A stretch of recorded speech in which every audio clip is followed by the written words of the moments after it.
Okay, Boker Tov, we are in Mishlei Perek Yud Aleph, Pasuk Yud Aleph. Bevirkat Yesharim Tarum Karet, Ubefi Reshaim Tehares. With the blessing of those that are straight, the roof is lifted up. Here the word Karet Kuf Resh Taf means the roof. Ubefi Reshaim Tehares. And with the mouth of the Reshaim, there's destruction. So the Gaon of Vilna explains that when you have a roof, that's the roof, that's the ceiling. You think you can't go higher than that. With the bracha of those that are straight, the bracha of the tzaddikim and the righteous good people, you could, as if, build on top of the roof even. You could even go higher than where you think is possible. Ubepi reshaim tehares, but the mouth of the reshaim causes destruction.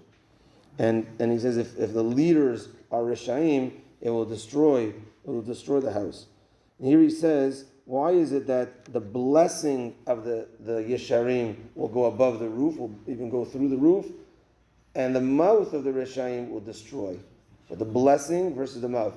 So he says the famous concept that we know, that when a person, machshava tova mitztaref lamaaseh, good thought is as if it turns into action. That's for good.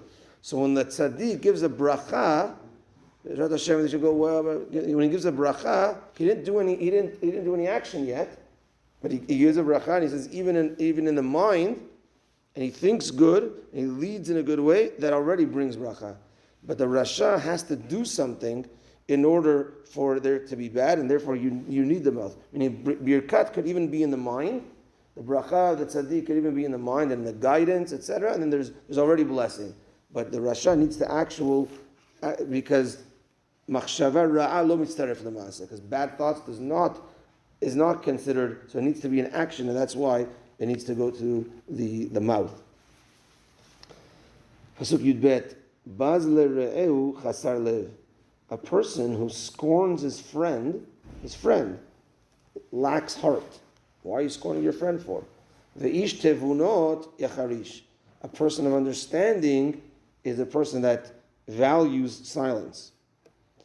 So here he says that number one, which is a concept I want to speak about maybe in the coming weeks, something that's amazing here, he touches on it, that the heart of a person understands even the heart of someone else.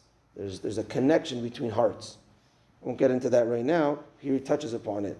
And that's why he says, Baz le're'eu chasar lev, someone who scorns his friend lacks heart, and the friend feels it, even though maybe he didn't say it to his face or whatever it is. There's a connection between hearts, heart to heart. There's a connection, and he says certainly, if this is your friend and it's not your enemy, why are you putting him down?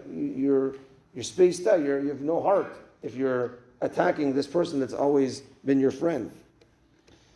But the ish tevunot, the person of thought, values silence and is silent, even when maybe sometimes he should put his mouth up and talk. He values silence, because through silence you're able to think, and then the words, and people notice those words are very valuable, because this person doesn't speak much. If he's speaking, it must be something of value.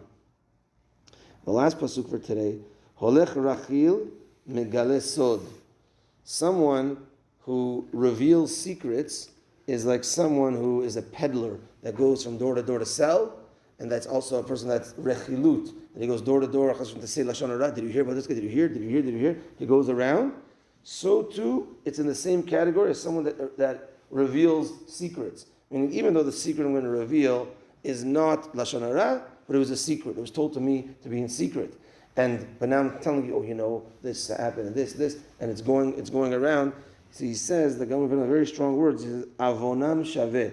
There is like a rechilut of revealing secrets, is like their sins are equal, like rechilut.